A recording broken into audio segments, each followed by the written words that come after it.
Hi, I'm Matt Zwolinski. I'm an associate professor of philosophy at the University of San Diego, and I'm also co-director of USD's Institute for Law and Philosophy.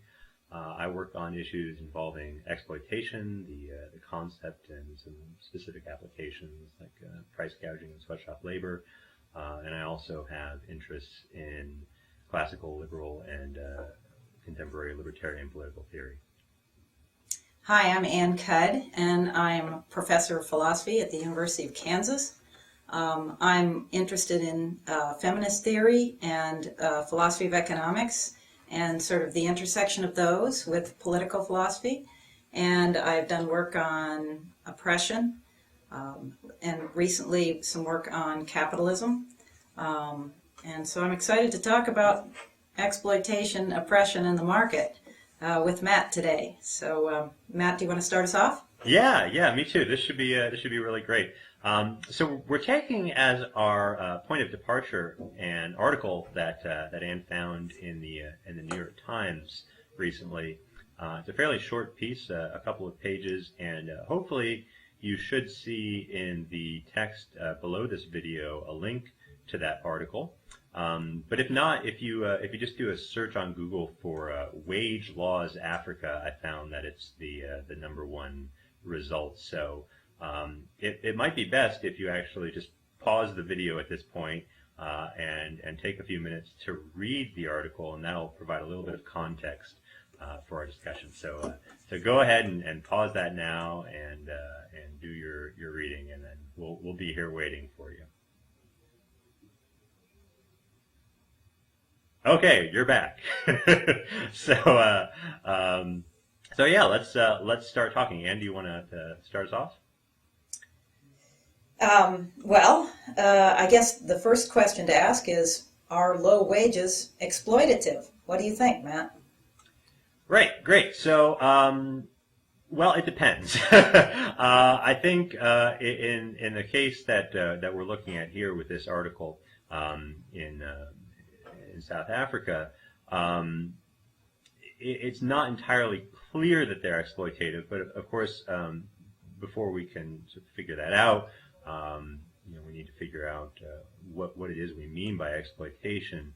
So most philosophers who worked on the topic define exploitation today as taking unfair advantage of another person's vulnerability, or taking advantage of another person's vulnerability in a way that is degrading or dehumanizing. There's some Kantian philosophers, or Kantian-inspired philosophers like Ruth Sample who favor that latter interpretation. Both those definitions are a little broader than the classical Marxist definition of exploitation as the extraction of surplus value. But I think they encompass that definition. So to the extent that we think there's something wrong with exploitation of the sort that Marx was interested in, it's because we think that the extraction of surplus value is unfair or degrading in some way. So are low wages exploitative?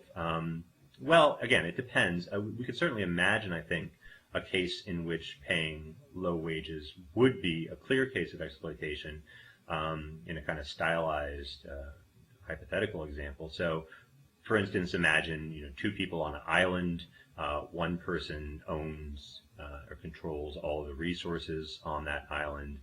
The other person controls nothing except perhaps his or her own body. And so, in order to eat and to survive, must sell his or her labor to the owner of everything, and the owner of everything can pay this person just enough to keep them alive, while at the same time enjoying all the material sustenance that the island has to offer. So in that case, that seems to me like it is an example of unfairly taking advantage of this person's vulnerability. You've got them up against the wall, so to speak, and you're taking everything out of that situation that you can. Can I stop you here and ask a question? Sure. And the question is, do you think that the origin of the unfair distribution of this island in any way plays a role in your analysis of exploitation in the matter? That is, if it came about in some fair way, for instance, would that matter for exploitation? Or if it came about in some very unfair way, would that, mean there's even a more serious kind of exploitation going on? Yeah, good question. I think it matters, right? The way in which these distributions came about matters, morally speaking. It might matter for a kind of theory of justice overall. I'm not convinced, though, that it matters if our purpose is to try to figure out whether the wages are wrongfully exploitative. So I'm kind of convinced by an argument that a guy named Mikhail Waldman has put forward in an article called Exploitation and Injustice, where he basically argues that injustice in the background conditions is irrelevant for determining the existence of exploitation. So I think, right, suppose the background conditions came about unjustly. Well, in that case, I think we'd still want to say that the owner is acting exploitatively in taking advantage of those unjust background conditions in the way that he does for his own advantage and to the detriment of the worker. But I'm not sure we'd say anything different if the background conditions came about justly, right? So I mean, we can think about kind of paradigm instances of exploitation that don't involve any kind of background injustice. So you're driving through a deserted desert and your car breaks down and you're stuck on the side of the road. And I drive by, I'm the only passerby, and offer you a ride out to save your life, but only at the price of $20,000 or some exorbitant sum. There's no injustice in the background condition right there. I mean, it was just an accident that you got stranded in the desert that way. But it's still wrong for me to take advantage of it in that way. So exploitation involves taking unfair advantage of a vulnerability, not so much taking advantage of a unfair vulnerability or a vulnerability that came about in an unfair way. Okay, well, I think that's useful. So what about in the case that's described in this New York Times article? Here we have some women who were working for a textile factory, and minimum wage was imposed, and that caused the textile factory to shut down. Or I think actually in one case it was the government actually shut the textile factory down because they were not paying the minimum wage. But as it turns out, this minimum wage is higher than the wage that the workers could make doing in other employment in the area. What about this? Do you think that you would want to analyze the wages in this case as exploitative, or do the background conditions somehow make us give a different judgment in this case? Right. So in this case, the situation differs from the stylized example I just gave in a couple of, obviously, I think, really important respects. One is that in this case, as in most cases of sort of real-world market interactions, we're dealing with a dynamic situation rather than a static one. So, in a kind of hypothetical examples that we philosophers love, you've got sort of this fixed pool of resources. You've got a fixed number of people offering those resources and a fixed number of people demanding them. And the only real question is how to sort of divvy everything up in a fair way. In real world markets, and in the case of South Africa, of course, the situation is precisely not static. Resources enter into that market or exit out of that market all the time, and they do so in response to the kind of incentives that the political and economic and social structures set up. So that's an important fact to bear in mind. There's competition, of course, in South Africa, and no one's going to say it's a perfectly competitive market by the standards of neoclassical economics, but there certainly is some competition there, and the article seems to suggest, at any rate, that the people who own the factories at which these women are employed aren't making a tremendous amount of profit. They're making sort of normal market profits, which suggests, right, that they're not taking, great advantage of the workers in the sense that they're gaining all this share of the social surplus while the workers are only getting a very small fraction. And it also suggests that it might not be possible for the factory owners to pay a higher wage while still remaining competitive in their market. And that's where the rub comes in, right? I mean, if you want the workers to have more money, if you want them to earn a higher wage, you don't want to destroy the incentive of the company to provide them with that wage, to provide them with a job at all. I mean, the article talks about these women saying that they want a higher wage, but they'd rather have some job than no job, and by preventing employment opportunities below the minimum wage, you block out a class of exchanges. You prevent people from engaging in these kind of interactions that we classify as exploitative, and it's possible that doing so is going to hurt both parties to the exchange, especially the most vulnerable. Right. So, one question I have about your analysis of exploitation is whether you think that exploitation should be considered always harmful. That is it a moralized concept on your account, or is it, or would you say that there can be some kinds of exploitation which are beneficial, even mutually beneficial, and not wrong? Right. So I think those are two distinct questions, actually. So, I think I understand exploitation in a moralized way. So for me, the way I understand exploitation is taking unfair advantage of another person. So you've got a moral concept built right into the definition of exploitation, unfairness. So in that sense, exploitation is always a kind of moral wrong, though it might be only a kind of pro tanto wrong. I mean, it might be justifiable in some circumstances. But that's different from asking whether exploitation is always harmful. So I think exploitation is a moralized concept. By the way, and I don't think much really turns on that argument. Alan Wood argued a decade or so ago that exploitation should be understood in a kind of empirical, non-moralized way, and that we get into these confusions if we try to define exploitation on the basis of a moral concept. I don't find that terribly persuasive. I think you could sort of use the language however you want. If you don't think exploitation is a moralized concept, then we can just sort of limit the discussion to wrongful exploitation, and that keeps things clear.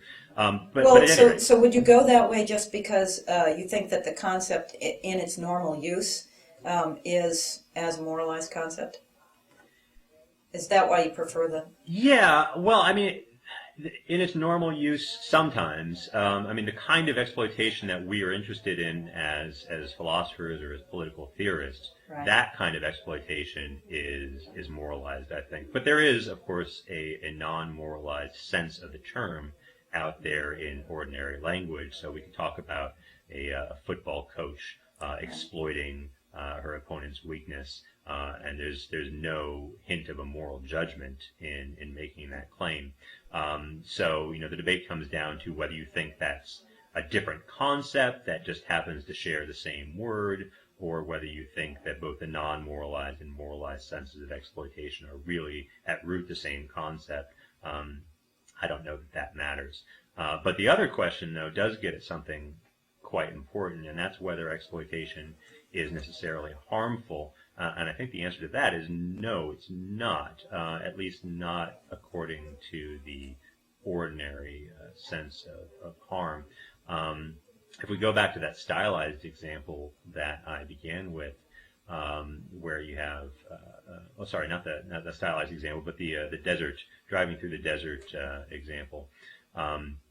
If I offer you a ride out of the desert that saves your life, for the price of, say, $20, $30, make it $50,000, sure, I'm getting a lot of gain out of that transaction, but I would imagine that the person who takes me up on the offer is gaining even more.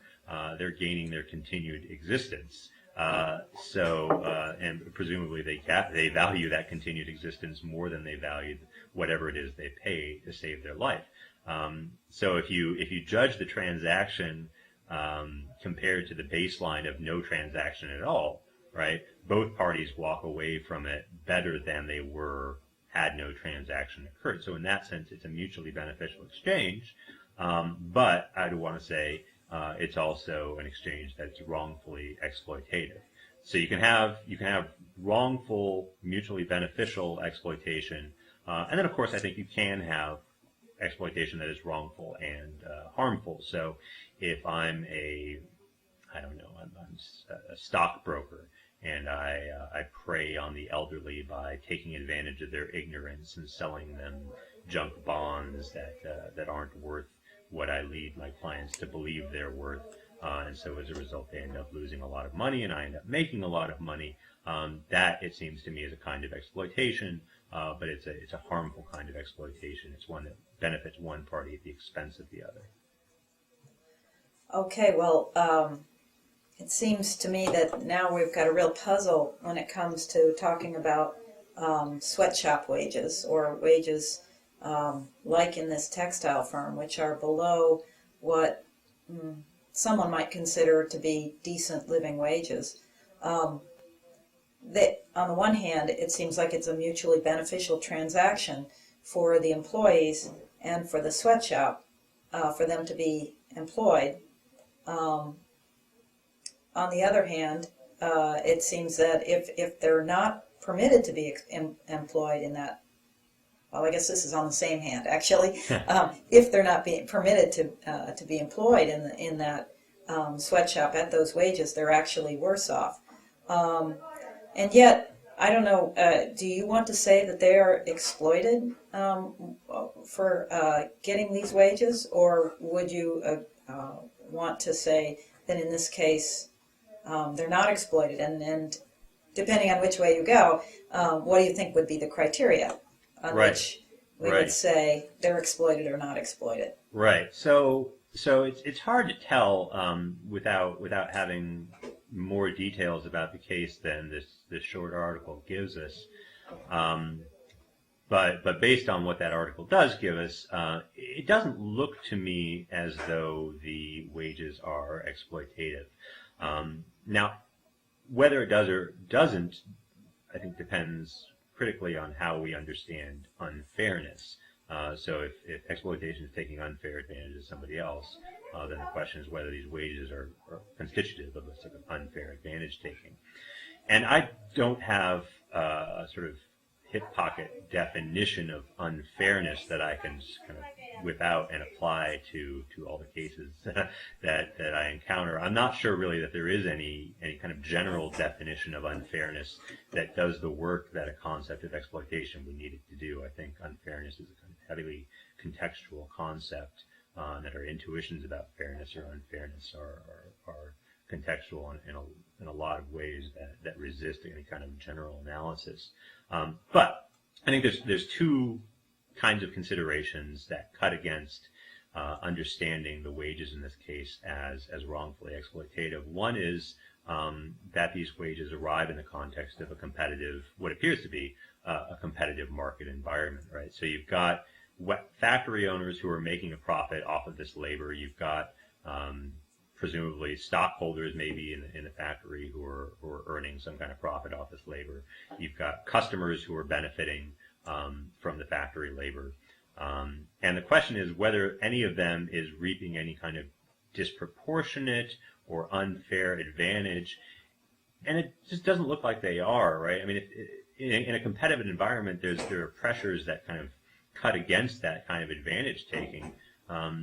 If you try to take too much advantage of some person's vulnerability, somebody else will come in and try to take slightly less advantage in order to gain that person's business, right? If we go back to the desert example, if you're stranded in the desert and I drive by and try to get you to buy into a rescue for $50,000 and there's another car there, that car is going to offer you a ride out for $40,000. We're going to sort of bid each other down until the cost that we charge you for a rescue is close to the cost of providing that rescue. So there's kind of internal pressures within competitions that cut against the possibility of exploitation. So that's one kind of consideration that I think counts against these wages being construed as exploitatively low. The other is, and maybe this is a little bit more philosophically interesting, the other is this. If we think about global poverty, right, clearly these women workers in South Africa are suffering from severe poverty. They lack adequate means to provide a decent life for themselves and their family, and that's a bad thing. Factory owners who provide them with a job that they are willing to take, even if they'd rather have a better job, are doing something to improve the situation of those women. They're offering them an alternative that is better than any other alternative available to those women, presumptively because, right, if there was a better alternative, they would have taken that instead. So they're doing something to make people who are in desperate need better off. By contrast, the vast majority of us do nothing for these women. We don't provide them with any benefit, right? So there's a bit of a puzzle here if we want to say that the factory owners are acting exploitatively and acting wrongly. The puzzle is, how is it that what they're doing in providing some benefit is worse than what the rest of us do in providing no benefit? Now, maybe it's not. I think, if you sort of go and talk to people and sort of survey their opinions about exploitation, what they think of people who engage in price gouging, or what they think of people who employ sweatshop labor, people think those guys are really, really bad. And then if you ask them, well, what do you think about this person over here who's just sitting at home watching TV while global poverty rages on, they think, well, that might not be great, that person might not be a moral saint, but he's nowhere near as bad as those who actively go out and take advantage of vulnerability. And I think there's something odd about that. I think that's kind of an incoherent set of intuitions. So we need to do something to resolve it. Now, we could resolve it by saying people who sit at home and watch TV and do nothing to relieve global poverty are worse than we thought they are. Or we could resolve it by saying that people who exploitatively hire sweatshop labor, as long as it's a kind of mutually beneficial sort of exploitation, that's maybe not quite as bad as we thought it was. And I'm not entirely sure which of those directions we should go in to resolve the paradox. Maybe it's a little bit of both, but there's at least a paradox there in our moral evaluation of exploitation compared to our moral evaluation of what we might call neglect. Right. Now, I know some authors have tried to argue that in interacting between, once there's an interaction, then that generates an obligation to make sure that, say, the workers in this case are benefited enough to live decently, so that as long as you're ignorant of, or of people in poverty, you can neglect them without generating any obligation to benefit them at some standard of living. But once you enter into an interaction, then that relationship by itself generates a kind of an obligation. What do you think about that kind of argument? Yeah, so I've discussed that a little bit in some of the pieces I've written. I'm not persuaded by that claim, though. There's something that pulls on your intuitions about it. So Ruth Sample is one person in her book on exploitation who seems to defend a view like this, something that Alan Wertheimer and I have called the interaction principle, that we sort of owe special obligations to those with whom we interact, such that the mere fact, right, that we're providing a mutually beneficial exchange to which they consent isn't sufficient to render the exchange better than perhaps no exchange at all. I find right, and you might kind of draw an analogy with families, say. Once you actually have children and you consent to bring them up, then you owe them more than just a minimally decent, beneficial life. You owe them, I presume, something more than that. Yeah, Some that's sort of good. That's a fulfilling nice family life. example. So, right, we wouldn't blame somebody who chose to have no children at all. Right. And in fact, we might think that such a person is behaving better than a person who decides to have a child and provides that child with only a minimally decent life, when in fact they could, do much more for that child, provide that child with a great life. There'd be something weird about a parent who sort of held back on their time and resources and only gave their child the bare moral minimum. They couldn't adequately defend themselves by saying, well, look, I gave them life and it's better than nothing. So yeah, I'm kind of drawn by that intuition in that case.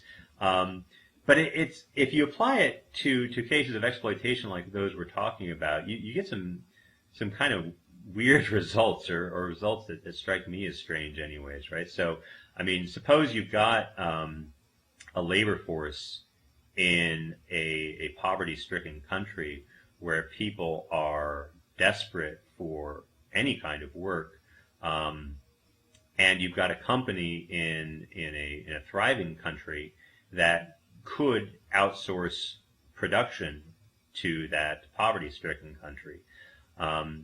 But that would only do so if it paid workers in that poverty-stricken country a wage that many would consider to be too low, to be exploitatively low. So that company is sitting there scratching its head and trying to figure out, well, do I want to go in there and provide work to these people at this low wage, or do I want to just keep my production within my wealthy country and provide jobs to people who are already relatively wealthy instead?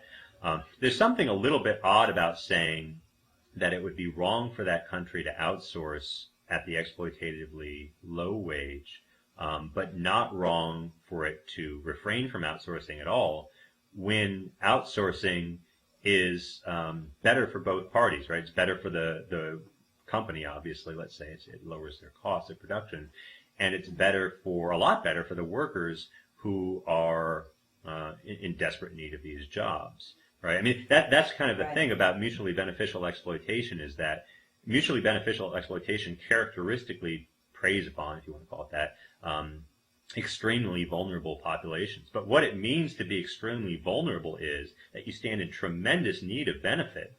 So anything that blocks potentially mutually beneficial exchanges is harmful to the advantaged party, but it's really, really harmful to the severely disadvantaged party, because they're the ones who really need help. So it would be odd, I think, to say that if you go into that country and start interacting with those people, then the moral stakes go up and you have to pay them this higher wage, higher than, let's say, the wage that might make it profitable for you to employ them. But of course, if you don't want to do that, if you just want to sit at home and do nothing about these people's poverty, well, that would be perfectly fine. It's hard to see what kind of moral consideration could drive a view like that. Clearly, it's not concern for the suffering of those in poverty, because after all, the effect of putting in this principle into practice is to set back the interests of those in poverty.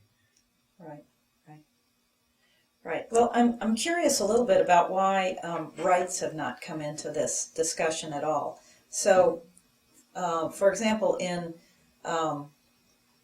talking about even the desert car example, would we want to say that the person who's stranded in the desert has a right to a certain amount of Good Samaritan kind of help from someone? And so that's what makes that exchange, while mutually beneficial, still an exploitative one. Or in the case of the company that decides not to employ the workers in a desperately poor place because the workers are demanding too high a wage, and they can employ other workers somewhere else at a lower wage. Would we want to say that that's morally okay because the company has a right to locate its factory wherever it wants to locate? Do rights come into this, or is that somehow begging the question in your view? Yeah, I'm not sure it's begging the question in my view. When I first started thinking and writing about exploitation, I actually did uh, describe the concept in terms of rights in kind of just the way you suggested. The reason I moved away from that really is, I guess it seems to me to set the bar unnecessarily high.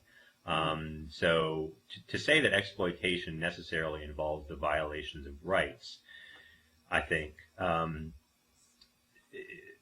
is to neglect a kind of behavior which falls short of rights violation, but which is nonetheless morally objectionable. So I have a view of rights wherein rights are a kind of really serious sort of moral claim, a claim that that warrants a kind of social enforcement.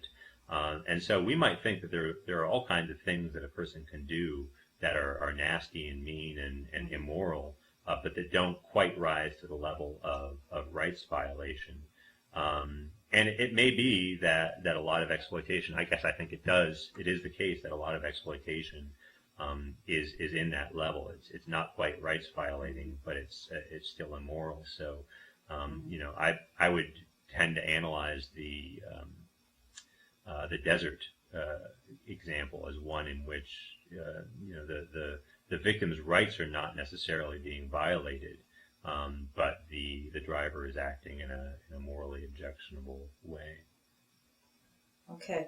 Well, maybe if we could just come back to one more question before we move on to oppression. Yeah. And that is the question of whether you think minimum wage laws are an effective way of preventing exploitation. So, do you have a thought about that? Yeah, I do. I mean, I think they're not an effective way in general, and I think especially in the case described in this article here. I mean, the article starts off by talking about government coming in and shutting down factories who are violating the minimum wage, which is just this sort of stark image and disturbing image, right? I mean, you think minimum wage laws are set up presumably to help people obtain the kind of resources that they need to live good lives. And so when you sort of enforce them by shutting down factories who are violating them, you're taking somebody who had a job that was decent, better than anything else they had available to them, and you're sort of putting them in a position where they have no job at all. That's not good. But that's just kind of a particularly stark way, I think, a particularly stark example of the way in which minimum wage laws work. Again, minimum wage laws work by blocking certain kinds of transactions. They say that people are not allowed to engage in labor contracts for less than this particular amount, even if, right, both parties would be better off as a result of entering into those kind of exchanges. So you prevent people from entering into Pareto superior exchanges. And I think, maybe that's okay to do in some circumstances, but Pareto superiority is a pretty good thing. And I think, when you start messing with it, you better have a pretty good reason. So you could tweak it sometimes, right? So you might perform what Wertheimer calls a strategic intervention and say, look, every mutually beneficial exchange generates a kind of social surplus, right? They're wealth generating, so there's more wealth in the world than there was before that exchange took place. But how that wealth gets divided is a matter of a lot of contingent features like people's bargaining power and so forth. So you might think that. Are you still there? I have lost we you. We can set the minimum wage law in such a way that I think I just lost my connection with Ann here.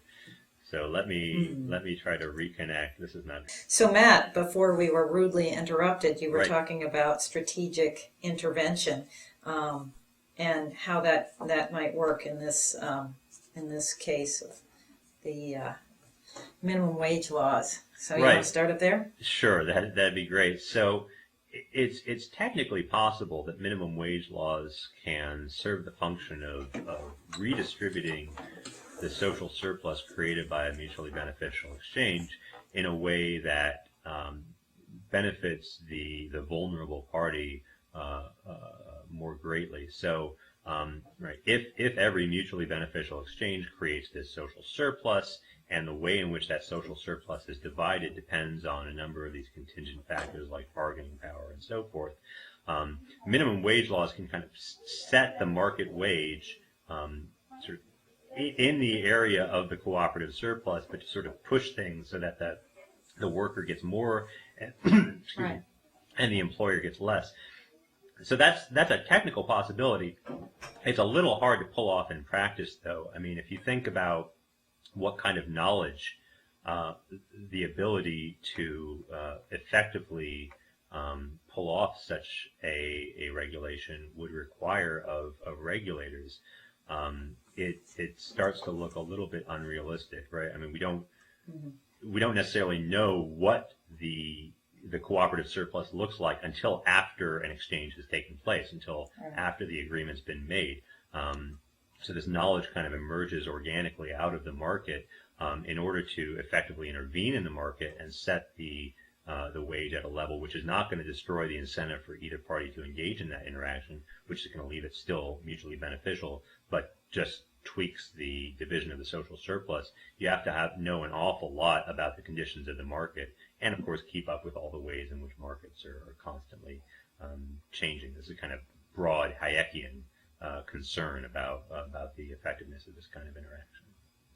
Sure. I'm sure that it is very difficult to figure out exactly where the wage would have to be set in order to keep it still profitable for the textile factories to stay in South Africa and yet pay the workers more. But it certainly seems that there are plenty of companies where CEOs are paid unholy sums of money, and their workers are paid a pittance in developing countries. Why doesn't it make sense for the American buyer to sort of insist, say that maybe Nike pay its workers better as long as Phil Knight is gaining just, as I said, unholy sums of money? Yeah, I mean, I think, I'm not sure how precisely you were speaking there. You said, why doesn't it make sense for the American buyer to insist upon this? And I think, that often does make sense. I mean, there are a lot of cases where consumers have expressed demand for ethically produced products, where that encompasses a lot of different considerations, such as working conditions, environmental concerns, and so forth. Exactly. And if consumers are willing to pay for the cost of those, of integrating those kind of ethical concerns into the production process, then I think, that's a great thing. That can spur companies to make changes that they would not otherwise have made. That can, and has, there are a lot of cases where this has been pulled off successfully, improve the lives of workers in some serious ways. The question, I guess, is whether, if consumers don't do that, consumers aren't willing to pay for that extra bit of morality in the production process, whether we should try to inject it in some other kind of way through legal regulation, through sort of industry-wide codes. And there I'm a bit more concerned that the kind of manipulation that we want to pull off is going to be effective and not going to be ultimately harmful to the people that we're trying to help. Right. But maybe now is a good time to sort of switch gears a little bit.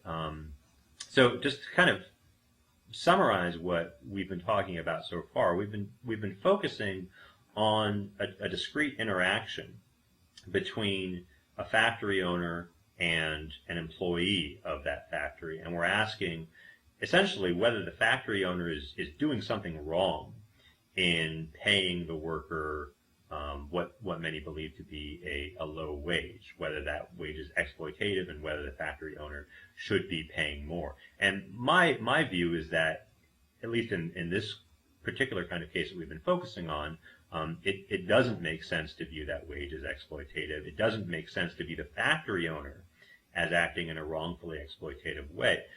But that leaves open the possibility, the very real possibility, I think, that workers are suffering from unfairness, that they're suffering from injustice. It's just that the source of that unfairness or injustice isn't the factory owner, isn't the wage contract. It's something else, perhaps something more structural or systematic in nature. And so that, I think, kind of opens the door for a discussion of some of your work on oppression, which I take as a concept which is more focused on structural holds rather than on discrete interactions. So maybe you could say a little bit about what oppression is and how it relates to social structures. Right, sure. So I guess what I would like to analyze the situation of the South African factory workers as a situation of longstanding oppression, where the oppression has created the conditions in which the workers end up having few skills, low human capital, and are not able to demand a high wage in the market. And also, they just have little market power because they're unable to band together, to create their own firms, to do whatever it would take to earn a higher wage. So I tend to agree with you that the minimum wage laws are unjustified and are only going to harm the vulnerable here. But what my view is that if there is to be a remedy or some way of gradually bringing about a better situation, this more systematic situation of oppression has to be addressed. So, on my view, oppression is a moralized concept. Actually, that's not an unusual view. I think just about anybody would agree that it's that oppression is necessarily wrong. And I think that it entails four conditions. First of all, it entails that there is harm happening, so there's the harm condition. Secondly, is what I call a social group condition, and that is that people are oppressed as members of social groups, and that the identity of that social group is independent of the harm that they suffer.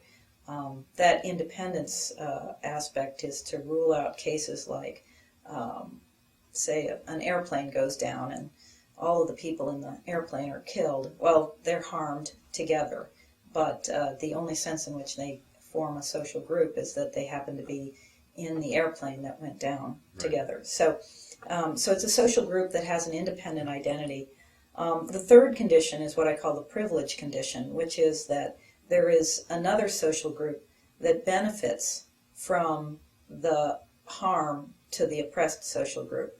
And finally is a condition, a coercion condition, which is that the harm comes about through some sort of force or coercion, and that may be indirect or direct. So I think of oppression as being created and maintained by various kinds of forces.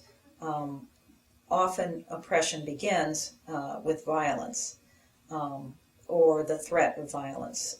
So a group of people is kept in check, kept in slavery, or kept in some sort of subordinate position through the threat of violence. Another kind of force is what I call economic force, but economic forces include a wide variety of things that either people do to themselves or that employers or society does to people, including things like discrimination, segregation of the workforce, so labeling certain jobs as available only for men or only for women. And there are other kinds of economic forces, just simple prejudice in hiring would be an economic force. And a third kind of force are the psychological forces. And these forces would include things like humiliating someone or calling them derogatory names, might be much more harmful, even going so far as sort of psychological torture. But they also include forces which, in a sense, are internally generated. So I do think that that oppression is often an internal psychological phenomenon as well as externally applied. So I think that for all of these forces, there are both external and internal aspects. Um, with violence comes trauma, and trauma is a kind of internal force that keeps one from being able to perhaps think coherently, or at least perform well in the market, or perhaps even just to have a happy life. Um, with economic forces like segregation, um, this is externally applied perhaps, but then could also be internally applied. So perhaps a woman doesn't apply for a certain kind of job because she thinks, oh, that's not a woman's job, that's a man's job, and so she prevents herself from putting from going into that occupation, and that maybe restricts her possible earning power. Or with humiliating and degrading treatment, on the one hand, that could be applied from the outside, from the internal, from the personal perspective. Someone might develop a pervasive sense of inferiority or a sense of shame. Sandra Bartke has written very interesting work on the pervasive sense of shame that women and some minorities feel in our culture. Another important internal internalized force of oppression is stereotype threat, which is a psychological phenomenon that Claude Steele, a psychologist at Stanford, has done a lot of work on. And what he has discovered is that in situations where someone is a known minority in a certain field, and they're the lone minority or one of only a few, in a pressure situation, like, for example, taking a math test and being a woman or a black in such a situation, where it's known that there's a kind of stereotype that women don't do well in math tests or minorities do worse on math tests. This stereotype, when it's brought to the attention of the people taking the test, it indeed seems to have a causal effect where, in fact, they end up doing badly. So this is a kind of internalized form of oppression. So my view is that oppression is both created and then maintained by these kinds of external initially and then internalized forces. So in the case of South Africa, then, I mean, the most obvious and blatant form of oppression took the form of the apartheid regime enforced by violence, right, as well as various sort of non-violent social and psychological forces. But on your view, though, the end of apartheid doesn't necessarily mean the end of oppression. Is that right? That's correct. That's correct. So even when legal means of oppressing people end, that doesn't necessarily bring about other externally applied social forms of oppression, for one thing. So, for instance, there might still be segregation in housing that's done perhaps as it was done in the United States, often through real estate agents steering minorities to some areas and whites to other areas. But it also, even if it's not continuing as much externally, it could continue internally. So the effects of oppression, for example, in this case, the case of the women in South Africa, these women were not well educated, and in fact, one of them couldn't read or write, and so there's a case where a previous oppression, previously external force of oppression, is maintained in the ignorance of the person being unable to read or write. But even if that were somehow ameliorated, the internal forces of shame and humiliation might still linger after that. Now, does That's it matter? not to say that Does it one matter couldn't. for your view whether we say that it is oppression that is continuing despite the fact that that the sort of legally and violently enforced segregation has ceased, or whether we say that it's the effects of oppression that continue, right? So is it the oppression is ongoing, or the oppression has stopped, but there's still these kind of lingering effects of oppression that continue on? Right, right. Well, that's an interesting question. I suppose if all external forces of oppression had been removed and there were an attempt to mitigate the effects of oppression, then you might count that as a situation where oppression is in the process of being overcome. But because I think of oppression as involving all of these interlocking forces, which sort of reinforce each other, I think of all of them as involving oppression. But it seems to me that if a society has taken the steps to work on mitigating it and is gradually moving away from having any people who are suffering from the internal effects, then I would say, yeah, that's a sort of middle case where, it's a transitional case rather, perhaps not oppressive anymore. Because one of the things that interests me about oppression as a moral concept, and especially the relationship between, say, something like oppression and then something like exploitation, where on the one hand you have a concept which is focused at we might call the macro level, right? Mm-hmm. The sort of Right. social structural level, and you have another concept, exploitation, that's focused on the micro level, discrete transactions.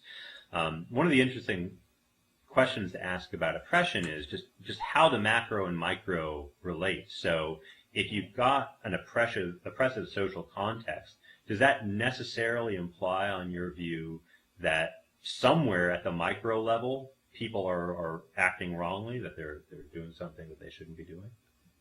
Right. Okay. So that's an interesting way. I didn't expect the question to go in that direction, but I think that is an interesting question about the responsibility for oppression. It could be that we have set up a whole system of institutions which are oppressive in their effect, and yet no one really recognizes that playing their role in those institutions actually continues to recreate the oppressive circumstances. I think it is probably possible for relatively minor forms of oppression to be continued in that way. But it's a further question as to whether people are therefore off the hook and not responsible for their actions. I think that the burden of proof, if you will, or to show that one's not responsible, would be on the person to show that or those who claim to be innocent to show that they didn't recognize the effects of the institution that they were participating in, and that had they recognized those effects, that they would have resisted.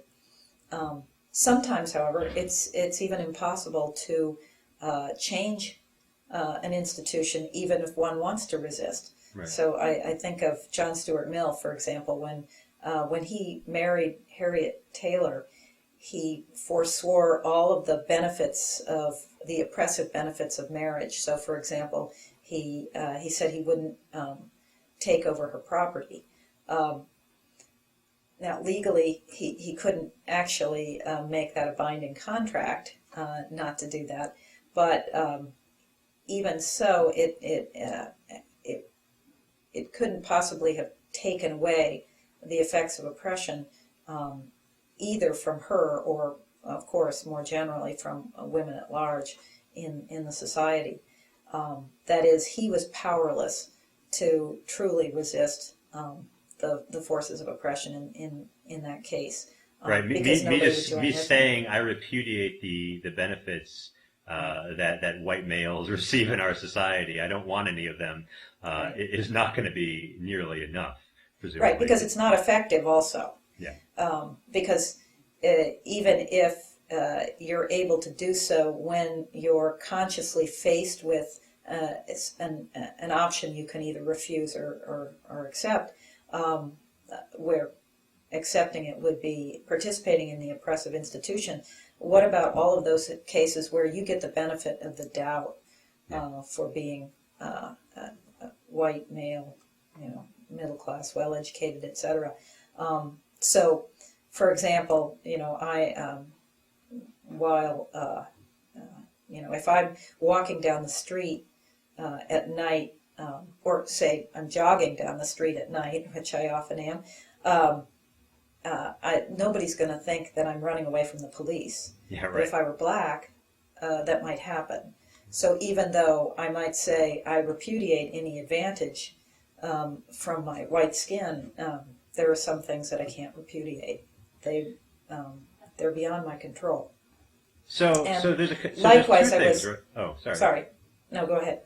So there's in thinking about the responsibility of agents who live and function within an oppressive system, one thing that might get them off the hook is if they don't know about the ways in which their actions contribute to those oppressive systems. That might work. I think I agree with you that that's probably not going to do much work for the kind of large scale oppressions that you're concerned about.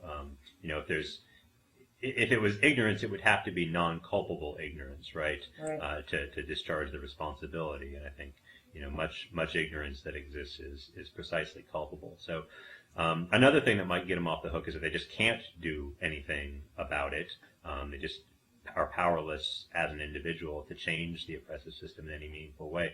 But now there's a kind of third category where we might say that, sure, the individual could do something to change the oppressive system, but maybe that it would be a kind of unfair burden to place on that individual Right. to do what would be necessary to do to have any kind of real effective change. Right. Right. No, and that is actually why I think that the oppressed themselves are less culpable for resisting their own oppression, because it places an especially heavy burden on them to resist in some cases. So if a woman wants to say resist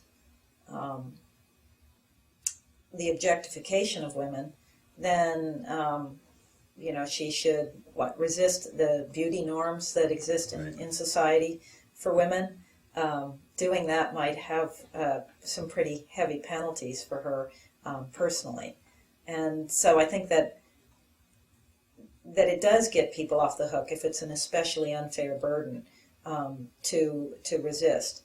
But there are other forms of resistance that might be, for example, refusing to go along with, say, a sexist joke or a racist joke or something like that. So there are small forms which are, or at least in many circumstances, are less costly, which I would think that people are morally required to resist oppression, and if they don't, then they're culpable. Yeah, Iris Marion Young has talked about some of these kinds of issues in her work, where she seems to want to draw this distinction between sort of being responsible in a culpable sense, as in you've acted wrongly as an individual, and being responsible in this kind of broader political sense, where you ought to do something to change the social structures that are sort of causing the ongoing oppression, the ongoing effects of oppression. So we might say that, for instance, a factory owner in South Africa who's paying low wages to the women he employs, and sort of, I guess, contributing to the sex segregation of the workforce, is contributing to oppression in certain kinds of ways, but we could resist the claim that he's required to pay higher wages or he's required to hire a more diverse workforce. We might say that that's more of a burden than that person should bear qua individual. The way in which that individual should discharge their responsibility is through pursuing political reform instead. Is that something you're sympathetic to? Actually, I guess I would say that the factory owner, by providing employment, may be, in a sense, discharging some of his obligation to resist oppression right there. That is, if these women are faced with the options of either being nannies, particularly if they have to be nannies for white families, right, or they could earn a higher wage in a factory environment, seems to me that just offering them that opportunity to at least go against the sexist oppression and in part the racist oppression that they face every day is discharging some of his obligation. No, that's a nice point. I mean, and I think that's maybe one of the cases in which the dynamic rather than the static view of what's going on in this kind of employment is important, right? It's not just divvying up this pie that sort of pre-exists the exchange and deciding who's going to get more and who's going to get less. It's in sort of dividing up the pie, you're contributing to this long-run process, and it might be that the effect of that long-run process is to diminish the conditions of oppression that give rise to the opportunity for exploitation in the first place. Right. Well, that's the direction I want to take in my work on capitalism. Actually, is to look at least some ways that capitalism can help to break the bonds of tradition that women have suffered under for a long time, and perhaps also bring greater wealth to terribly impoverished places. Well, that's interesting. So you'd argue then that capitalism is a force, or can be a force, in reducing oppression over time? Right, absolutely. I think that's been shown historically to be the case, and I optimistically think that it has not run its course yet, and that there are a lot of places where capitalism can be a force for freedom from oppression. Is that a point? I know you're working on a book on this topic where the focus is on the relationship between feminism and capitalism. Is this kind of attitude towards capitalism something that you think fits well with a feminist outlook? Well, I do, although it is true that many feminists would disagree with me, including my interlocutor in the book that we're working on, that actually is coming out in January. But I think that feminists basically look at two different ways in which capitalism could be oppressive. One is to say, well, capitalism increases inequality, and I think that is true, but I think that increasing inequality, if it raises the level of the worst off, it could be defended. Of course, that's a very quick statement of the argument that I make, and it takes quite a bit more nuance than that. But basically, that's the direction I had to defend against that feminist critique. And then the other feminist critique that is often put forward is something like a critique of adaptive preferences, that capitalism creates people who tend to objectify everything. They see, so Marx's critique of commodity fetishism, for instance, was that people confused the real value of things for their exchange value, and the relations between people for relations between things, is what he said. And there's a similar critique of capitalism that feminists make when they talk about how capitalism encourages the objectification of women. I tend to think of that objectification of women as being an aspect of the background patriarchy that's exists in any kind of economic system. But that's where I differ from some of my feminist colleagues. So, in other words, capitalism doesn't create the objectification of women. You've got a patriarchal social system that pre-exists capitalism, right? And capitalism may exacerbate, or maybe not, may exacerbate the tendencies that were already there, but it's not the origin of those tendencies.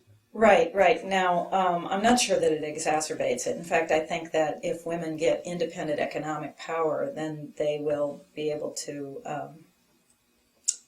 overcome the tendency for them to see themselves and for men to see them as objects for the pleasure and use by men.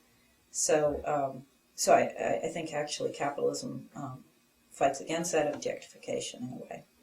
Right. Okay. So now your work on this topic on capitalism, when you talk about capitalism, you're talking about a fairly broad class of social and economic systems, right? I mean, you're not limiting yourself to kind of right. laissez-faire, libertarian, Nozikian capitalism. Is that right? Yeah, that's correct. It's kind of a long story, and I think we're probably coming close to the end of our time, but of course I'm in favor of a fairly heavily controlled capitalism where government will step in to correct for market imperfections of a wide variety of kinds. Okay. Well, that sounds very interesting. I'm chomping at the bit to talk about it more, but if you think we should wrap up, then perhaps that would be best. I don't want to test the patience of our viewers. That's right. I think that's probably about all they want to hear from Cudd and Zwolinski. You're probably right. Probably. But this has been great to talk to you. And yeah, I really appreciate your theories and your questions, and it's been a productive philosophical interchange from my perspective. Absolutely, this has been great. I look forward to continuing the conversation in other forums. Sounds good. Okay, all right. thanks Thank a lot. You, Bye-bye. Bye.